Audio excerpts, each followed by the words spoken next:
So here we are in half dead again.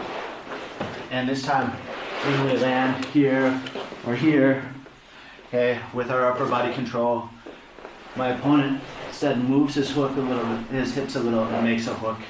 So he kind of has a half butterfly now. And a lot of times his idea is going to be either to lift me to sweep me or to lift me to make room for a different guard, right? To bring his bottom leg in, to find close guard, okay, to push away. So we want to keep our upper body control. And if we have time and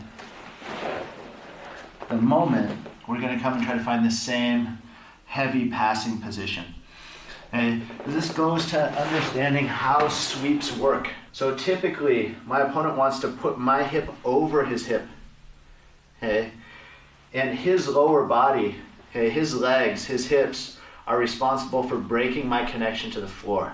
And our connection is binary. We're either connected or we're not. So his hips and legs are trying to lift us with our hip aligned over his hip, and his upper body turns us the same way as a forward throw from the feet. So what my opponent's looking for is to keep my hip over his hip, lift, and now turning me with the upper body. So we're going to work against both those principles here. If we can find this arm, and our weight can find this arm, we can be lifted, but we can stop his body from turning. Okay, our head stays close. So as he starts to lift us, we can just toggle out on this foot, keeping our weight projected so his shoulders can't turn sufficiently to sweep us. And as he continues to sweep, he keeps pushing our hips farther from his hip. And he makes us heavier and heavier.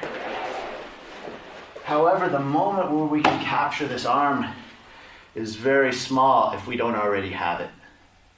Okay? If I'm here by the time he gets that hook, and he's probably too far gone. If we were already on the arm, we have a better chance. But even here, okay, can you pull your shoulder out from under you a little bit more? Even here, I'm going to sweep myself if I keep this grip. Okay? So, it's only if we can keep his shoulders flat. Now, if Mark tries to lift me, again, go with it. My hips are getting further and further away from his hip, meaning I'm getting heavier and heavier. My body's going to stay straight until our hips slide off the hook. Now, feet on the floor, we can chase to finish the pass.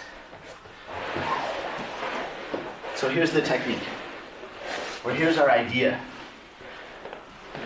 We have to feel for if his shoulders are able to turn, if we have sufficient control on this arm. And the second we realize that we don't have enough control on this arm, we have to go find the leg.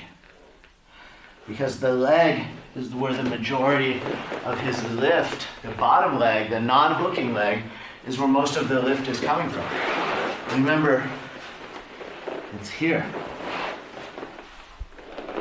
Okay? So not only is that a stronger movement, that connection to the mat, but it's a higher movement because it allows this hook to go much higher than this motion alone. So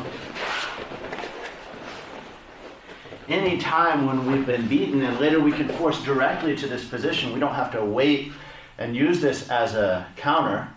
We can force this situation that we realize we're not going to be able to keep his shoulders under our control.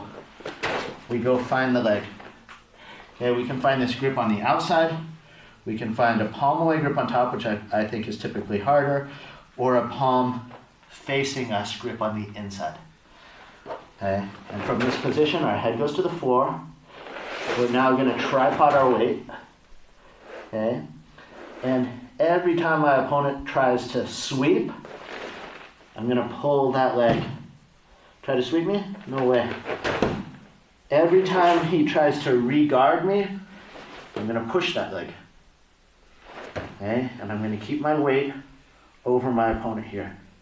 So one more time, he tries to sweep, he tries to regard. Yeah. So he succeeded on two fronts. He was able to turn his shoulders. He was able to keep my hip over his hip.